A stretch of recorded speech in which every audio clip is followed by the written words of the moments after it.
All right, let's just jump right in. I want you to picture something with me. This is a story about genius, about failure, and honestly, a secret that could completely change how you think about your own potential.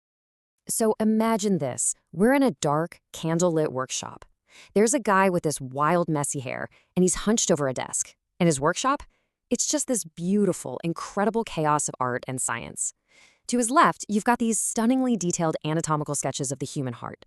And to his right, blueprints for a flying machine, something that won't even exist for another 500 years. And this man is, of course, Leonardo da Vinci. You can almost smell the decay from his anatomical studies still hanging in the air, mixed with the smell of oil paints. And get this isn't three different people working here. No, this is one mind, driven by one just relentless, boundless curiosity. But here's the kicker, the conflict that absolutely haunted him. He felt like a total fraud. I mean, he didn't have a formal education. He couldn't read Latin, which was the language of all the smart people back then. He just didn't fit into any of the neat little boxes society had for him. Artist or scientist or inventor. And this is the real gut punch. The man that we call the ultimate Renaissance genius, the guy who is the literal definition of a polymath, he died believing he was a failure. He died thinking he just wasn't enough. So let me ask you this. What if Leonardo's tragedy wasn't really his own personal failure? What if it was a failure of the world he lived in? And more importantly, what if it's the exact same failure of the world we live in today? Now, really, think about it. When you're a kid and someone asks what you want to be when you grow up, society still expects one answer, one neat little box. Doctor, lawyer, engineer. The message is crystal clear. Pick your lane and for God's sake, stay in it. We still have no idea what to do with genius when it refuses to fit into our tidy categories. Ever since the Industrial Revolution, we have been systematically training people to become more and more and more specialized. Our entire education system is built on this. It forces you to declare a major, to pick one single path before you've even had a chance to look around. We've all been sold this idea that you can either have depth or you can have breadth, but you can't have both. And the price for paying for this is absolutely staggering. I mean, the biggest problems we're facing today, from climate change to global pandemics, they don't live in one neat little box. They are fundamentally interdisciplinary. They exist at the intersections, but we're creating a world full of experts who are stuck in their own silos, unable to see the whole picture. But here's the beautiful irony in all this. Right as this hyper-specialization is hitting its peak, we are seeing the dawn of a second renaissance. The polymaths are making a comeback, and they are the perfect antidote to this crisis. And let's be real, this is the question that should keep every specialist up at night. AI is already blowing past human performance in specialized fields like radiology, legal research, financial analysis, you name it.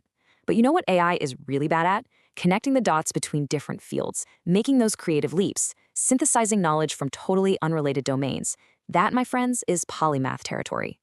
So, let's get crystal clear on what a polymath actually is. This is not about knowing a little bit about everything. That's just being good at a pub quiz. And it's not about having a bunch of hobbies either. A true polymath achieves genuine, deep mastery, the kind of skill that only comes from years of deliberate, focused practice. Okay, and this is where so many people get it wrong. The biggest mistake is thinking that being a polymath means you just dabble. You spend 3 months trying to learn guitar, then you jump over to Spanish for a bit. That's actually the complete opposite. A polymath builds deep expertise, which allows their brain to see patterns that they can then transfer between fields. A dabbler just collects a bunch of surface-level skills that never connect. And look, there's hard data to back this up. So check this out. Researchers at 3M, the company that makes Post-it notes, they wanted to figure out who their best inventors really were. So they looked at everyone's patents and, crucially, their actual commercial impact. And they found 3 distinct types of people. And what they found is, well, it's pretty mind-blowing. The specialists, they created amazing technology that nobody actually wanted to buy. The generalists, or dabblers, they had tons of ideas, but none of them were technically sound. But then there was this third group, the polymaths. These were people who had deep expertise in one core area, but also worked across dozens of other fields. They were the only ones who could create things that were both technically brilliant and a huge commercial success. And listen, this isn't some dusty old historical idea. Polymaths are absolutely thriving today. I mean, look at Steve Jobs. He fused tech with calligraphy-inspired design and masterful storytelling. Elon Musk blends hardcore engineering, physics, and business. And how about Johnny Kim? This guy became an elite Navy SEAL, then he goes to Harvard Medical School to become a doctor, and then he becomes a NASA astronaut. Each new mastery was built on the foundation of the last one.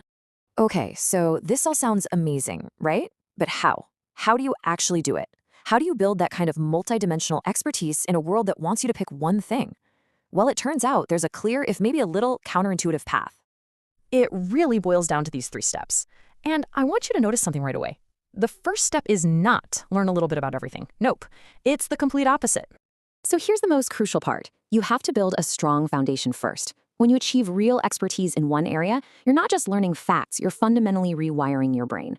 You learn what mastery actually feels like, you learn how to develop intuition, and most importantly, you learn how to learn. And that meta skill is what you take with you to the next field, allowing you to learn it up to 40% faster. Now, this next one, this is the secret weapon. Your brain does not automatically connect ideas from different areas. You have to force it to. So every time you learn a new concept, let's say feedback loops in business, you have to immediately go find 2 or 3 other examples of that same pattern in completely different domains, like climate science or maybe even your personal relationships. This forces your brain to build these incredible bridges instead of just isolated silos of knowledge. All right, this last step is going to sound a little crazy, but the science here is rock solid.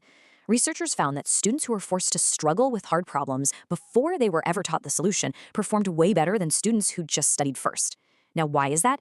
It's because when you struggle and you fail, your brain becomes painfully aware of what it doesn't know. It creates these little mental hooks so that when the answer finally comes, it just clicks into place and sticks there. Okay, so let's bring this all home. Leonardo da Vinci died thinking he was a failure because his incredible curiosity didn't fit into a single box. But his real tragedy wasn't his lack of focus. It was not recognizing his own genius. We just can't afford to make that same mistake. Let me say that again for anyone who needs to hear it. That feeling of being pulled in a dozen different directions, that insatiable curiosity that sometimes makes you feel unfocused or flaky, that is not a weakness. It's your greatest strength.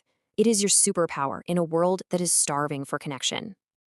You are building the rare ability to see patterns that cut across disciplines. You have the potential to synthesize knowledge in ways that create real, meaningful innovation, solving problems that specialists, all working alone in their little boxes, could never even begin to tackle. Look, the world has enough specialists who know more and more about less and less. What it needs are more people who can think across boundaries, who can see the whole picture. So the only real question left is, what are you going to do with your one relentless, boundless curiosity?